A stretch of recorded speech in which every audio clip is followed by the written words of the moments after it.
I'm reminded that 9 years ago when we started this organization, we said one thing: don't judge me, empower me. And so tonight is not about judgment. It is about celebrating the icons while they are living. And Kim, you are that to me.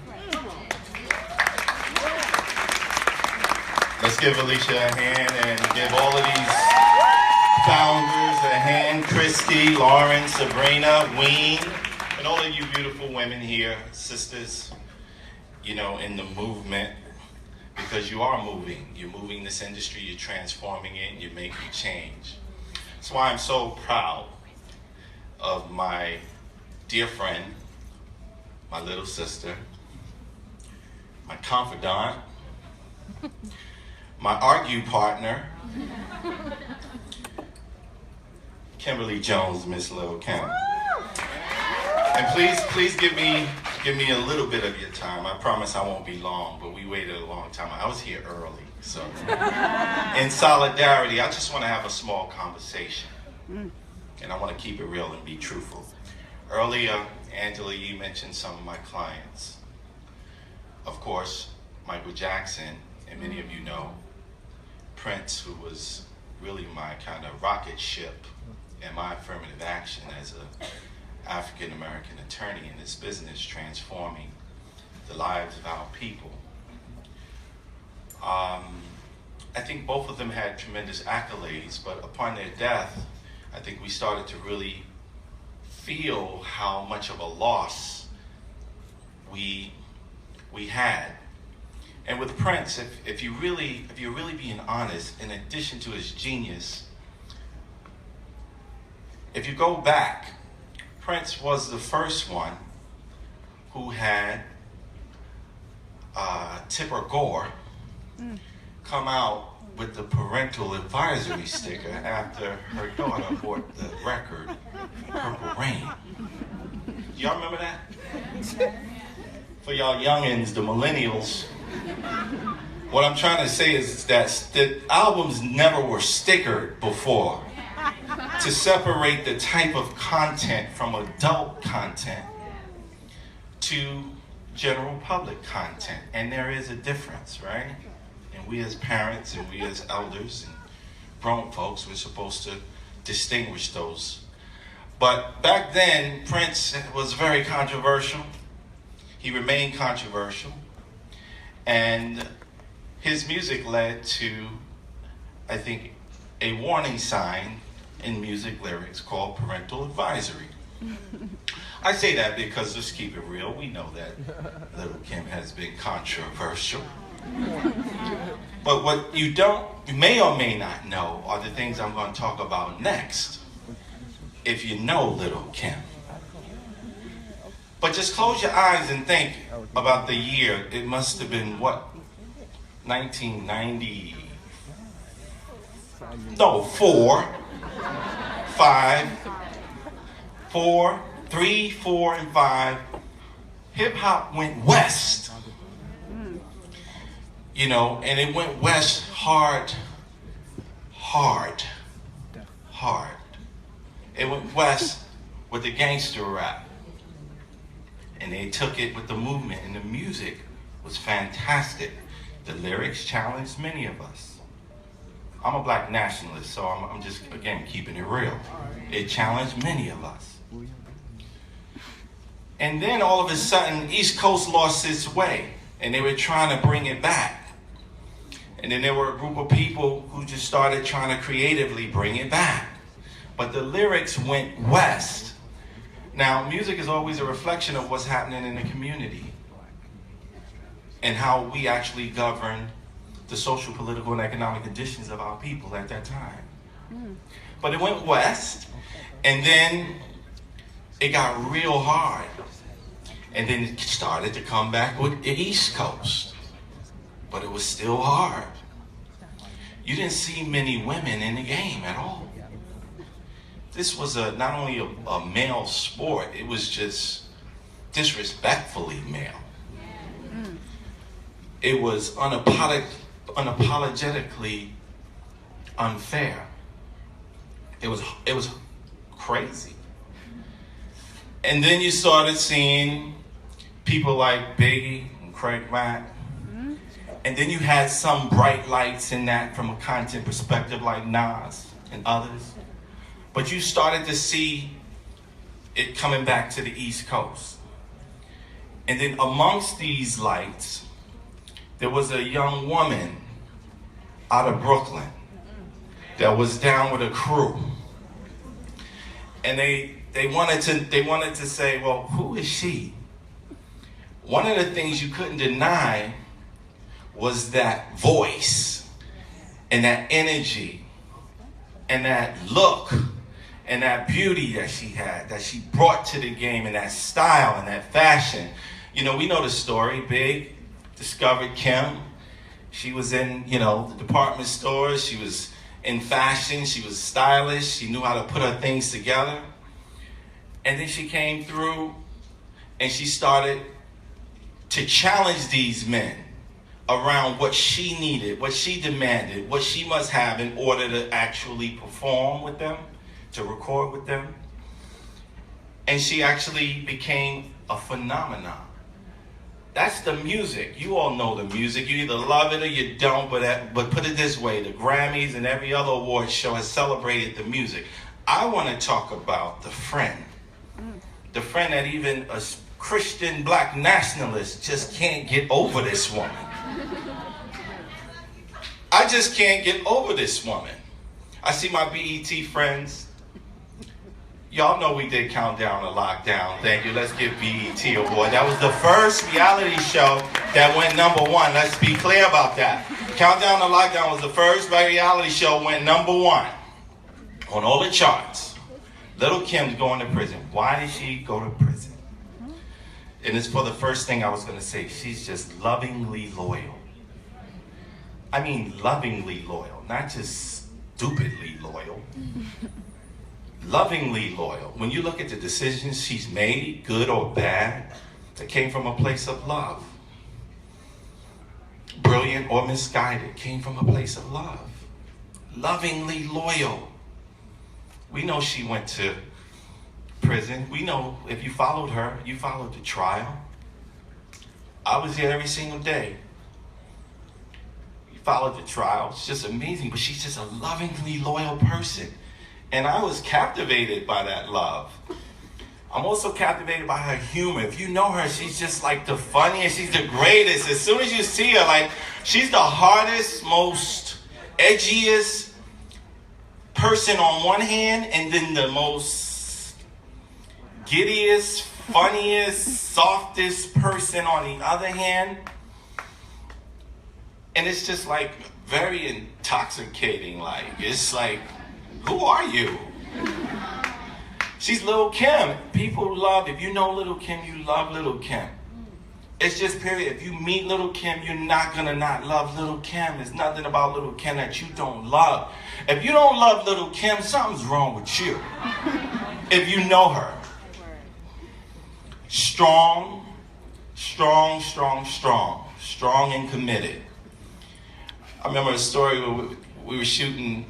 We had shot actually Countdown to Lockdown, and there was a moment when we were about to go on the bus to go to prison, and she was with her family, and they were praying.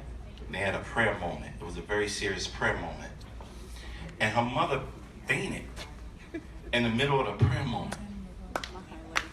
That would have made great TV. BT wanted to be on. I wanted it to be on. I never told you that, Kim. I acted like I didn't want to be on. I wanted it to be on. Kim was like, hell to the motherfucking devil.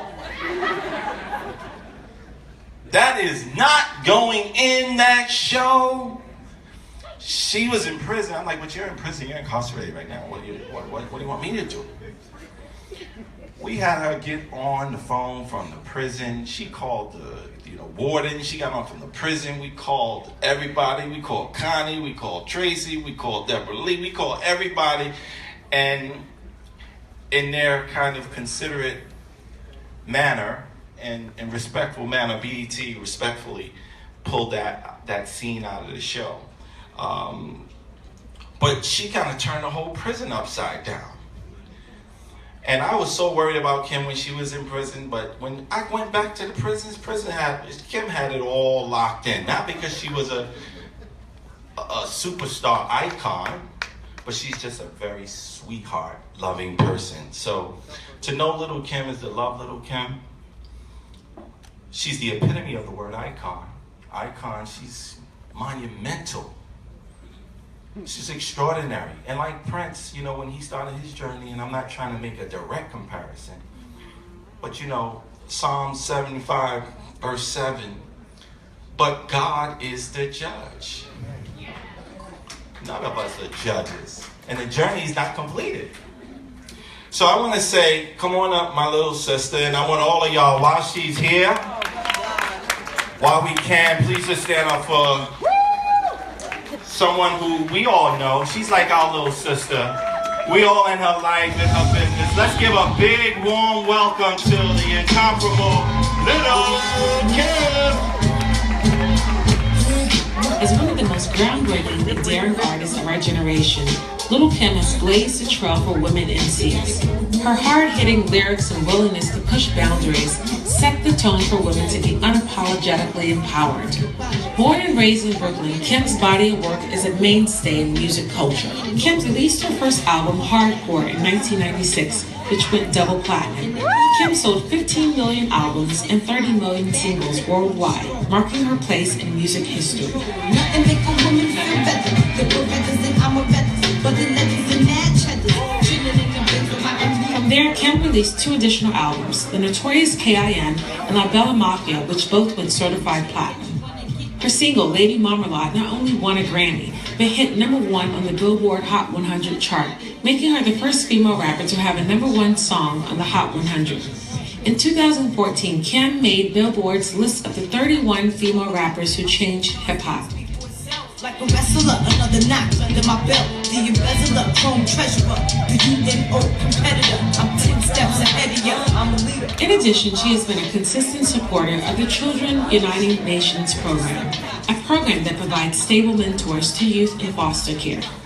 Lil Kim's undeniable impact as a music pioneer has paved the way for female entertainers, and she has solidified her mark in music history. It is for these reasons and more that we honor Lil Kim with the 2016 WEEN Icon Award.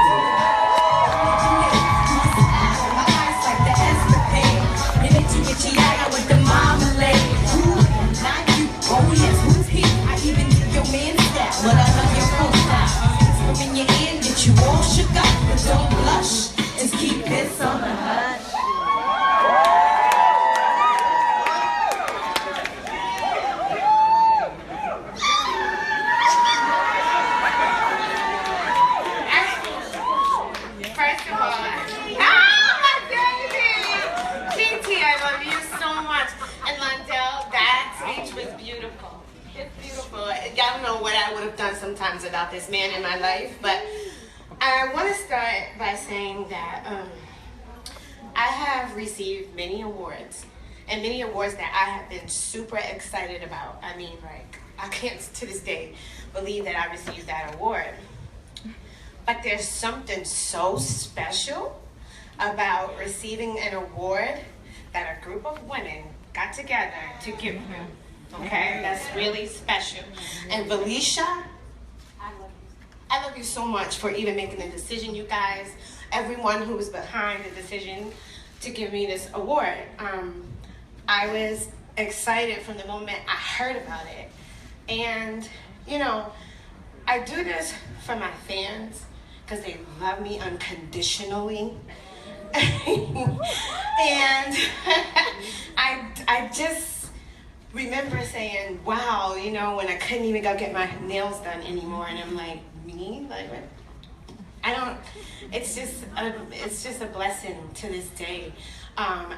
When I first got into this industry, I received a lot of hate. I still receive a lot of hate. But you know what? I'm a very sensitive person. I'm a Cancer.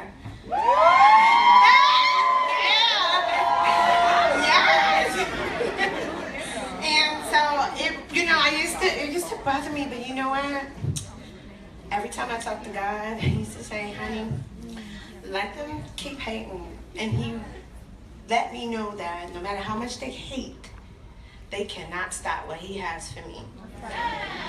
And so I just said, yeah, okay. I got God on my side. What y'all gonna do with it? What y'all gonna do with me now? You know?